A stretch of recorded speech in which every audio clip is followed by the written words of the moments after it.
morning and welcome to Citizen Extra. I am Ann Kiguta. We're taking you live to locations where news is breaking. In the news today, the Court of Appeal continues with its two-day marathon hearing on the presidential elections vote tallying row. This follows a decision by the IEBC to fault a lower court's ruling that indicated that constituency returning officers would announce and declare the presidential results. The ruling is expected in 2 weeks. Well, in the health sector, the nurses' strike enters its third day today, with close to 10 deaths already reported across the country. This as the Salaries and Remunerations Commission last evening distanced itself from the CBA presented to it by the Council of Governors, and later in the program we'll be focusing in depth on this subject. In politics, President Uhuru Kenyatta continues with his week-long foray in southern Nyanza and western Kenya. The president is expected to tour Nyamira County today before proceeding to western Kenya later in the day, and we'll be keeping up with him and bringing you his campaigns live.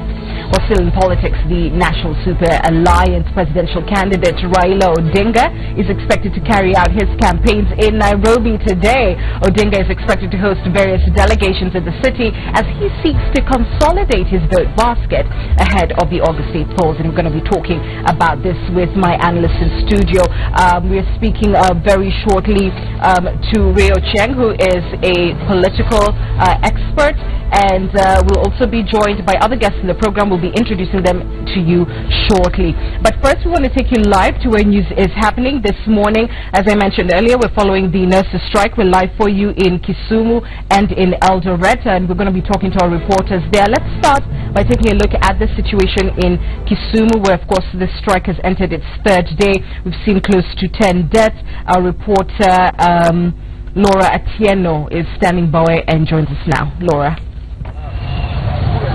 Yes, thank you very much, Ann Kiguta. And today, on the third day of the nurses' strike, we're at the Kisumu County Hospital. Now, the situation here is similar to the Jaramogi Oginga Teaching and Referral Hospital as it was yesterday. There are empty wards here. The patients are being turned away, being told that nurses are not offering their services.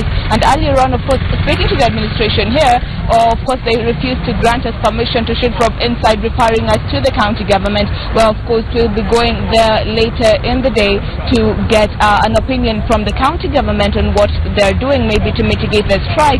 As you know earlier, and yesterday we were speaking to one of the officials at the Jaramogi Oginga Teaching and Referral Hospital, where they said they're putting efforts to mitigate the nurses' strike. But here, there are no efforts whatsoever being put in by the administration here or the county government. Patients are walking out.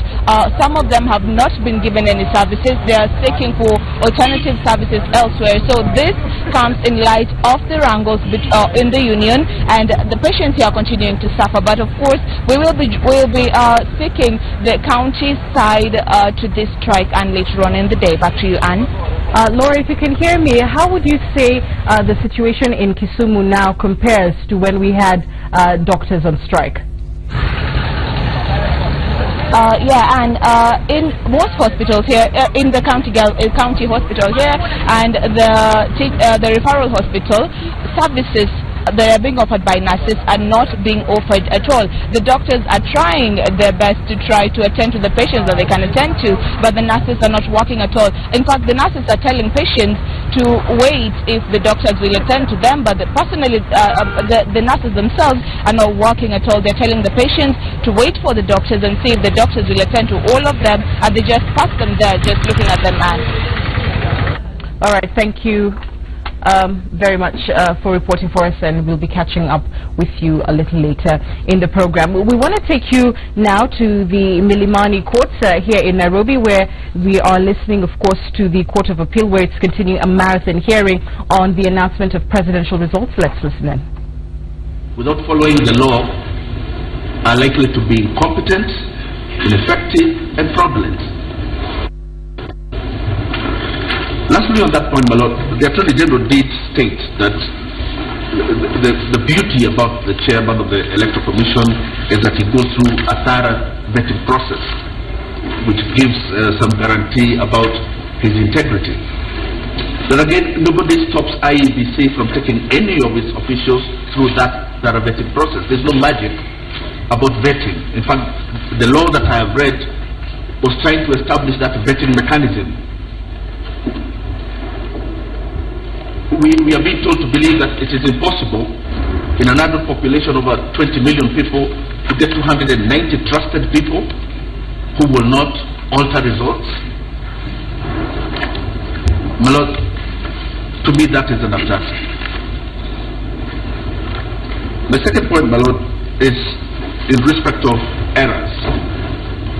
The second absurdity that arises from the arguments of IEBC is that every error in an election process must be corrected, and must be corrected immediately. Of course, there will be errors, but my Lord, a lot of these errors will not be material. It is very possible to have an add-up of results that brings an error of, say, 100,000 votes. That would be immaterial if the winner has 500,000 votes. And even in an election petition, courts do look at the materiality of the errors that went on in an election process. So there's this kind of emergency situation that is being painted to the court that says that every error, immediately it is identified, must be rectified. And my submission, my Lord, is that that's scaremongering. And that there will be errors, but not a lot of those errors will not be material to what the result of that election is going to be. Lastly, my Lord, the IEBC and the law, Section 8 of the IEBC Act, has had power to make regulations to govern its operations. In fact, using this power, we've been listening to submissions by lawyers. They're, of course, at the Milimani courts here in Nairobi, where the Court of Appeal is engaging in the second day of a two-day marathon hearing. Of course, this all surrounding the announcement of the presidential results. We're going to be talking about this a little later in this bulletin. But as we mentioned earlier, we are following the nurses' strike, which has entered its third day today, with the loss of life, of course, being recorded across the country. We're seeing figures close to 10 Kenyans have lost their lives due to a lack of medical services. We're taking you live to Eldoret now, where reporter John Wanyama is following the situation for us. Good morning, John. What does it look like for patients in Eldoret this morning?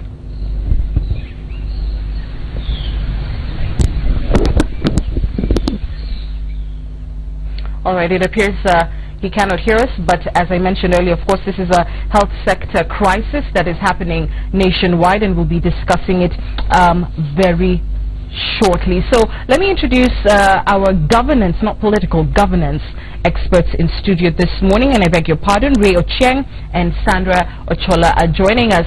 Good morning to both of you. We're going to be talking about the politics very shortly, but just quickly, because we've touched on the issue of the health sector crisis that is continuing to unfold. What are your thoughts on this? Coming, some 9 weeks to an election, we've seen the awful doctor strike that we had earlier in the year, or rather late last year, and we seemed to think that we were out of that hole, only to find ourselves back in it. Thank you so much, Anne, to have us back. In terms of the nurses' strike, I know in terms of the process and the management of the process, there may be some few gaps around it. But as you've mentioned, is that around the timing of the strike, I think nurses are becoming smart on this, because they know very well that at this particular time is when we have the top political players putting their messaging and their campaigns around. You've seen free primary education being debated by the two parties, and health is also going to be very critical. And in terms of the health players and the nurses and the doctor strike that we just had some few months ago, and so the nurses are really having a very appropriate timing. We will not delve into what will the SRC in terms of, because there is also a lot of mismanagement, but they realize that the gap to capitalize on getting a deal out of this is they know that they have to push the president, and now that all the campaign messaging is about to be done, I think I would rather scope much on the timing, as much as I'm aware that gaps may be around the management of and Sandra, while Ray says, this is the smartening up of health workers, taking advantage of this period to push through their agenda, we've seen even some of the headlines in the dailies today, really taking a stab at these nurses, saying, nurses dancing while Kenyans are dying in a hospital, and that sort of thing. Has the handling of this issue become to our detriment political? I do agree with you, and I think we need to get to a point where we are not seeing issues of service delivery only from a political lens. I think it's time that we took issues of health seriously. We have a constitution that explicitly provides for the right to the highest attainable standards of health, and yet what we see is that many of our citizens are not getting this quality healthcare services. And so I'm thinking it's time we retrace our steps and try to address the issues that are ensuring that citizens are continually becoming victims of the system. And so moving forward, regardless of which regime takes power, I think it's important that the next government ensures that health is a priority and that citizens are getting the right healthcare services that they're entitled to. Yeah, Ray, would you concede that citizens are being, sacrificed at the altar of political expediency, including on the part of some of these officials? Yeah, and they do. And in terms of if at all you would sample healthcare and from those lower webs of the lower income majority, who are around 60% of the Kenyans, you really realize that to get medication and the cost around it becomes a challenge. And in terms of the inflationary aspects of how there's inflation within this country and the cost of living a little bit has gone very high. And that notwithstanding, we have the Salaries and Remuneration Commission, which is to do oversight and to advise government around this area. And where the SRC had failed before, remember the time that the MCAs were pushing for their money, and the SRC stood their ground only later to let it go, and the MCAs had their way. And again, sometimes that I also said here that in terms of the doctors' deal, in terms of looking at the both optics of the doctors' strike, I said that sometimes why the government was trying to hold a little bit, because they knew to approve the doctors' deal is also going to have a ripple effect in other sectors and other cohorts also demanding the same. So the only challenge that we have, Anne, is that the other cohorts had their way. So at this point, nurses would really prettily say that, you see what, the SRC, why do you want to tell us that this cannot happen, yet the other cohort had pushed, and some of them really pushed illegal ceilings, and they got them. So that's where the challenge. So even there is an institutional challenge, but that notwithstanding, the timing that we have, definitely Kenyans are suffering, and still they will suffer, whether it's political, whether it's a management gap, but that is where we are. Yeah, very unfortunate.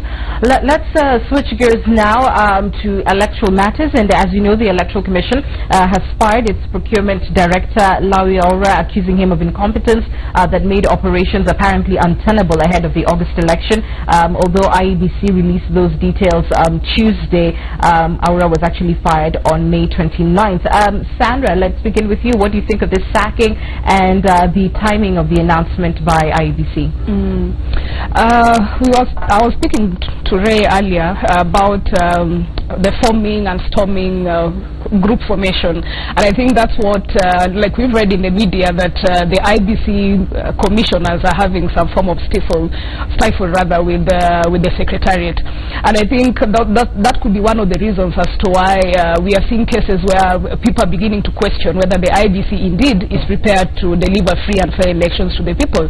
And one thing I could say is that from my perspective, it is a good move, because at this point in time, IBC is or should rather prove itself beyond reasonable doubt that it is prepared, it is ready, and it is willing to give citizens a free and fair election. And for me, if that comes with straightening or working through its internal issues, then that is something good, because it has a lot at stake, and citizens are looking upon it to have a very free and fair process come August.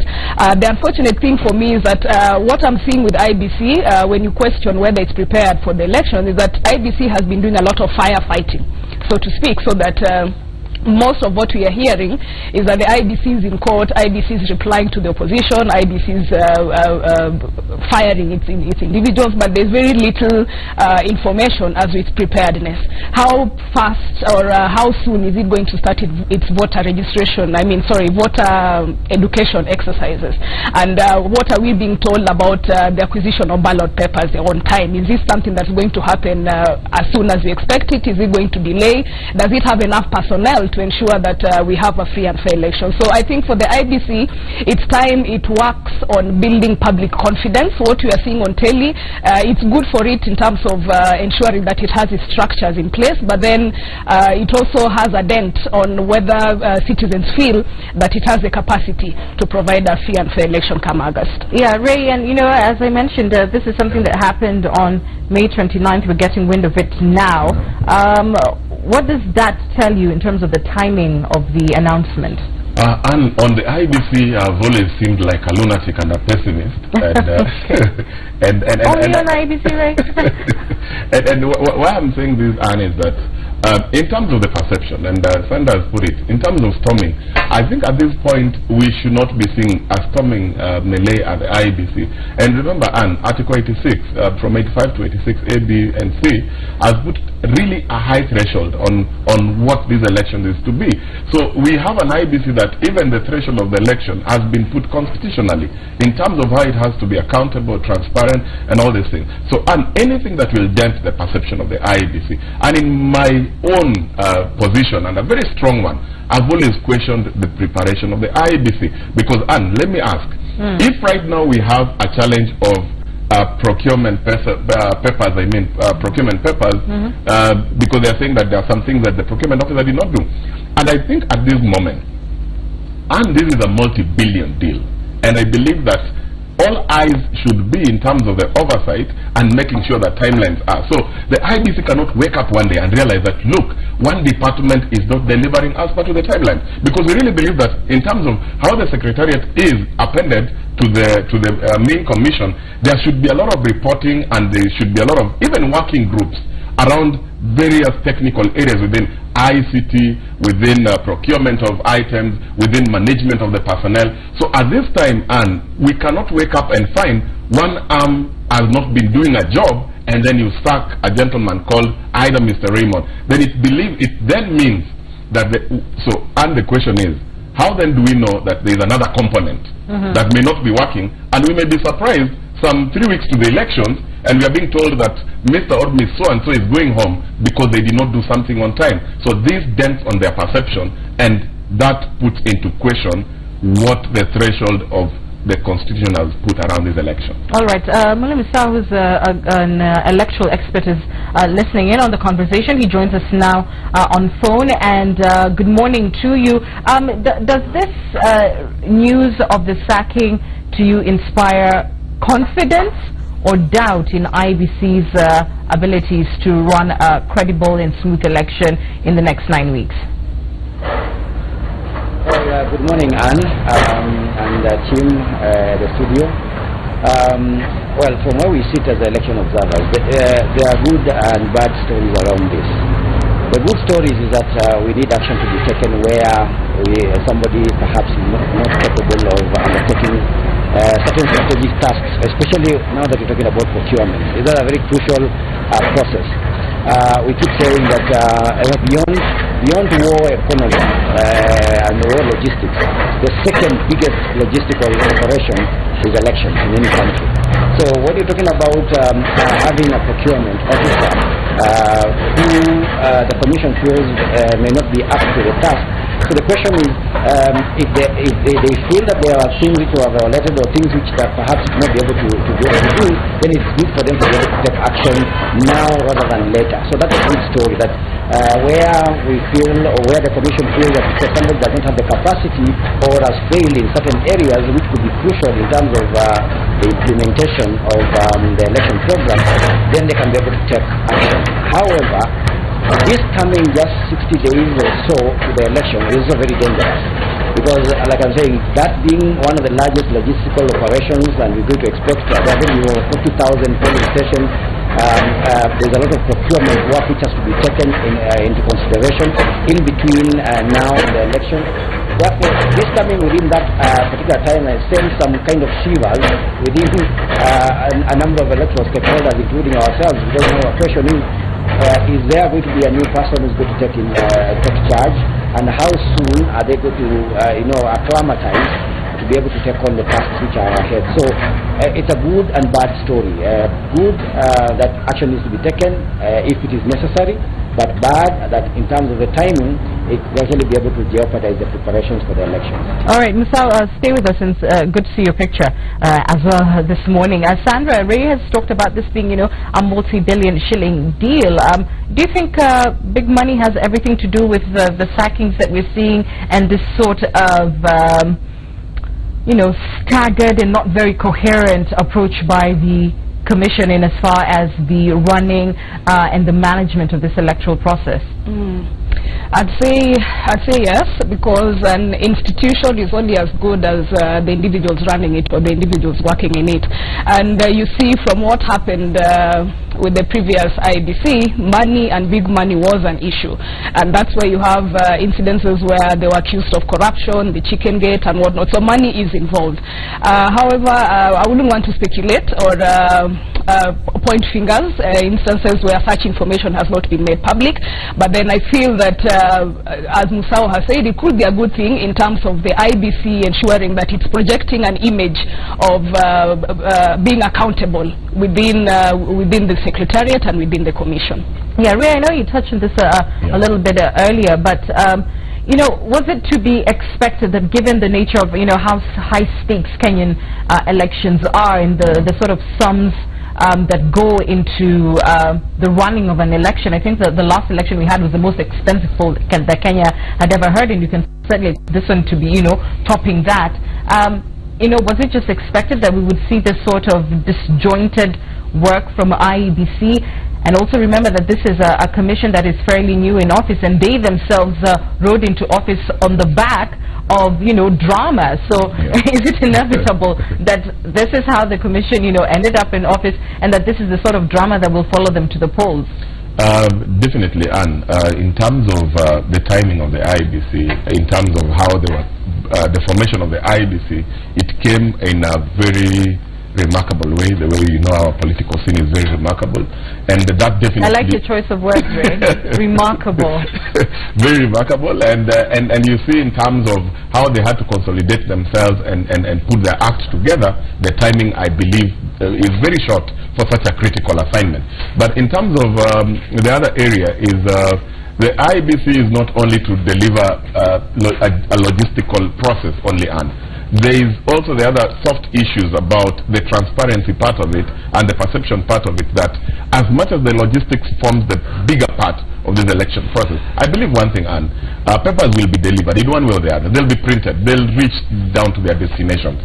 But if the soft issues are not taken care of, and why Musau's thought of it's a bad or a good one, actually the badness outweighs even the good part of it, because remember, he has acknowledged, Anne, that this is a complex process, and bringing somebody new, I was trying to do my due diligence around what was happening in what the dailies, editorials of the dailies, and I got lost in terms of there was company X, company Y that was not. So I was trying to even understand a new person to understand the politics and settling of these organizations.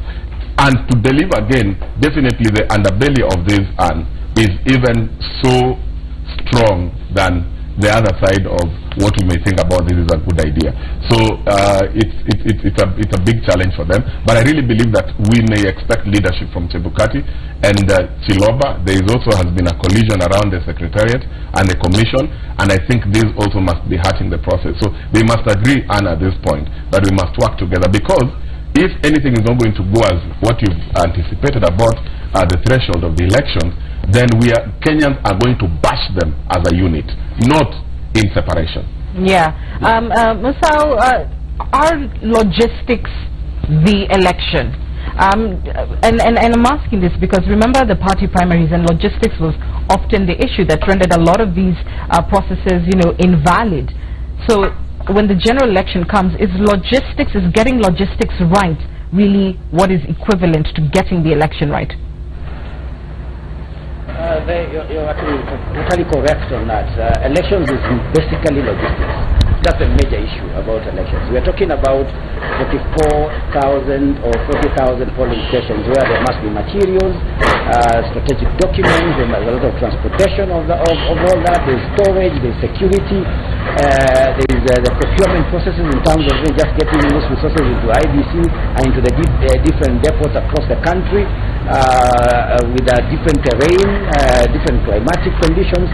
It's the entire logistics is the most strategic of those offices if you ask me. And if you don't get it right, then you get the election wrong, because it means that you're getting ballot boxes or ballot papers to the wrong stations. It means that there are delays in getting particular materials which are required. And remember, we only have a one-day election. So all these preparations are geared towards the 8th of August. And you miss a particular date or turnaround time in terms of what needs to be printed, then you're messing up with the entire election. So it's really crucial, and that's why I said if there are any issues to do with that procurement office that needed to be corrected, then I will agree with the Commission that action needed to be taken very fast. I don't know the politics which is going on within the Commission. I hope and I trust that we don't have politics which is going on within the logistics environment. We all know, of course, as Kenyans, that if you go to any logistics office, in any institution, or procurement office, in any institution, it's one of the most sensitive areas. There are always, aspersions which are cast on the team which are there, and even in the processes. And that's why we even came up with a procurement laws in the country. So it's a sensitive area. If there are things that need to be corrected, they need to be corrected. However, taking that long to be able to discover those problems, so that we are just at the advent of having the election the next day, I think that's very dangerous for the country. And I really hope that they had a team which can actually be able to take over from the officer who is now not there. And that if somebody is an incoming team or an incoming personnel, needs to be personnel which was very prepared. Otherwise, we may just lose the elections on that account. All right, Sandra, if you do agree that logistics are the election, I mean that's what counts at the end of the day, would you then say IEBC still has time to redeem itself, and if so, what remedial measures should the Commission be taking to bolster confidence, of course, from the public, and at the same time, keep their house in order? I think, from my perspective, IBC has to do a lot of PR at this point, even as it's cleaning up its house, putting its house in order. There's need for PR. What I've been witnessing is, I want to call it herding. You see the commissioners herding together. It's one press conference after the other, one activity after the other, and most of the time the perception it creates is that as a commission they are investing all their energy on one particular activity at the expense of the other.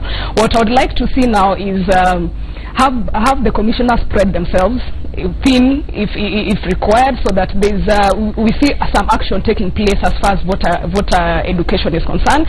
We see some action taking place as far as the availability of ballot papers is concerned. We see some action taking place as far as finding personnel is concerned, and also there's still the issue of the auditing of the voter register. And citizens need to be informed, and I think there's need for more PR on that front, and to have the IBC perceived not to be firefighting at the expense of preparing for a free and fair election. So this 60 days is not too long, and it's not too short at the same time, and I think with proper preparation, with proper communication within the Commission and its Secretariat, it's something that they're able to hack.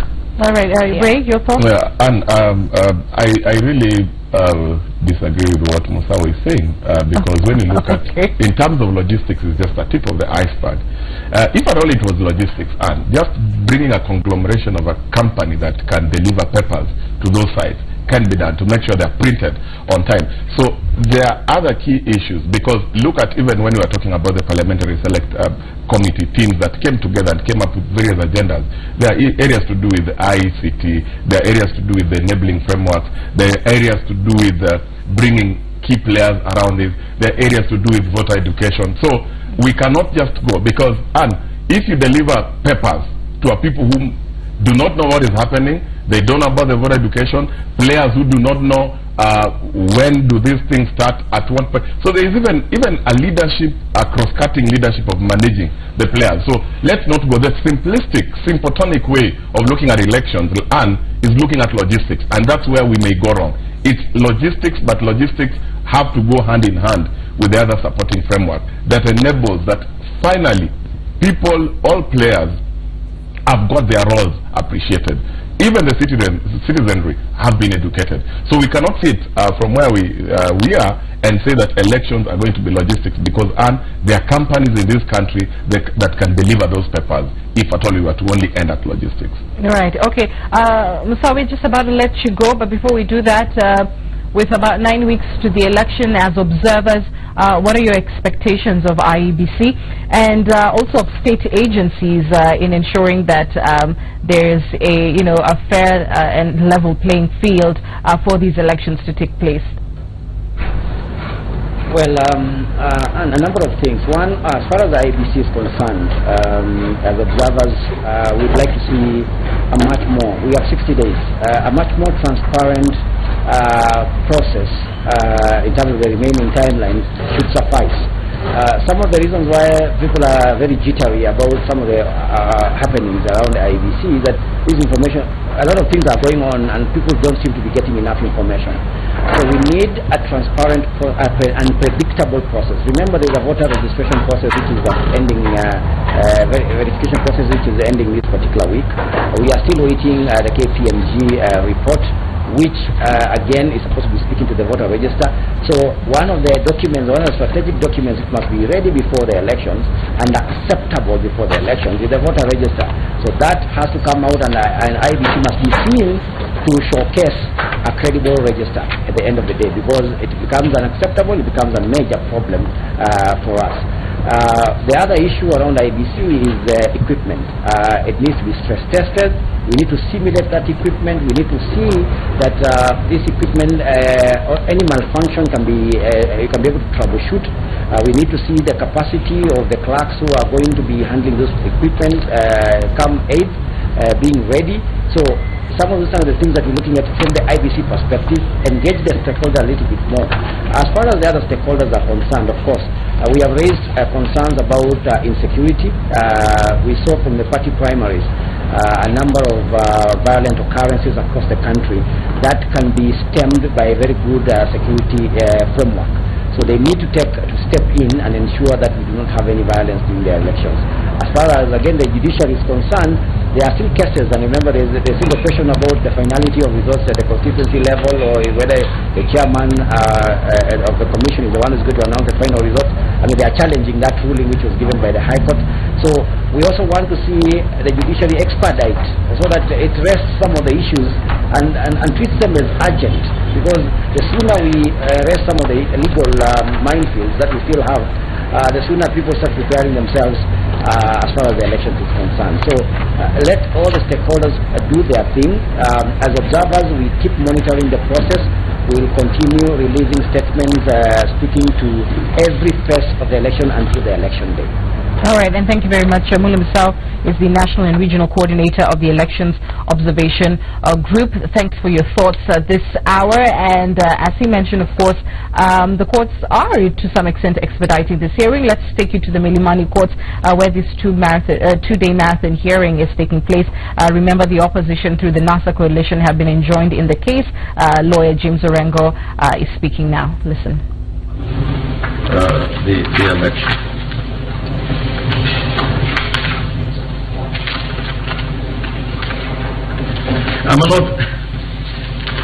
In conclusion, I want to say this. Since there was a reference to Kriegler report, for those who are involved, my learning friend, Dr. Tenda Mola is here, the Attorney General was there. Part of this chapter dealing with elections, chapter 7, representations of people, a lot of material that was used in crafting this chapter of the Constitution came from the recommendations or the observations in the Kriegler report. There was a general commentary in the report about our electoral system and its flaws. And this animal called provisional results came about on the basis that at that time, before you can achieve an electoral system that answers to the general principles that are stated in Article 81, because as observed by my Judge Morgo yesterday, this inflation of results as they left the polling stations and finally to the national, that in order to address the mischief of the ballooning of results or the decreasing of the results, you would have a provisional result that is transmitted, that is in the regulations, so that when finally you have these statutory reforms in the National Tallying Center, there will be a verification whether what had been transmitted electronically agrees with.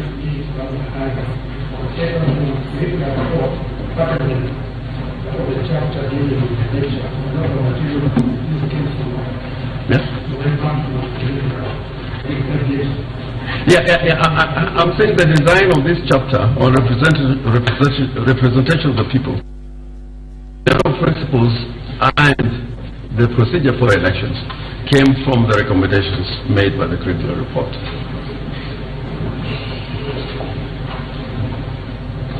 But my Lord, if you look at the report, he did suggest that as an intervening solution, before we get there, you needed results transmitted electronically, so that if, for example, in station X, results were announced, which then increased when they got to the constituency, and finally at the National Tallying Center, you'll be able to compare the results as transmitted from the polling station, borne by the statutory documents that will end up at the National Tallying Center. And that's why it was called provisional. And if you read the judgment of the Supreme Court in the Raila Odinga case, it was the position of the Supreme Court that provisional results are transmitted electronically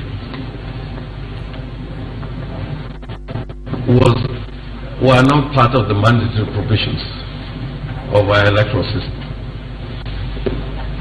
I think that is there.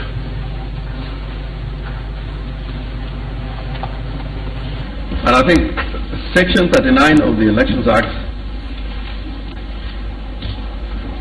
tended to retain that proposition by Krigler, which was an interim measure, and then turn it into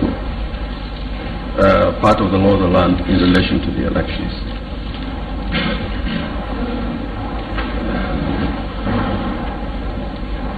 So in conclusion, my Lord, from all that we've said, including what my other friend Willis Otieno submitted yesterday,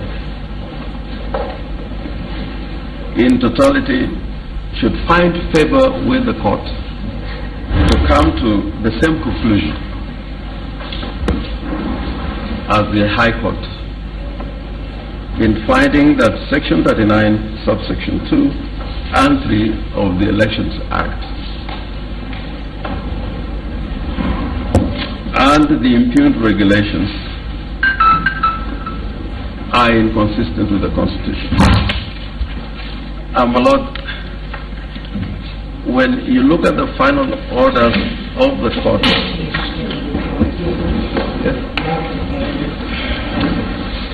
yes, my Lord, I was just taking the back.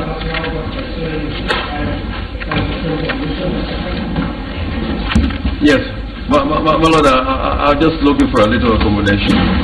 Yesterday you were very lenient, Your Lordships. Not quite. And I was just coming to the final point. The orders that were made by the High Court were not of a general nature. They were saying that those provisions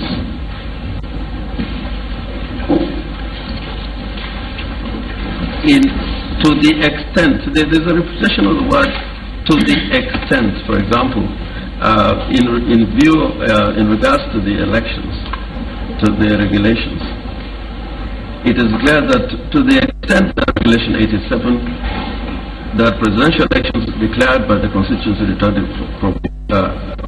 are provisional. It was not like a rejection, total rejection of those provisions. It kind of crystallized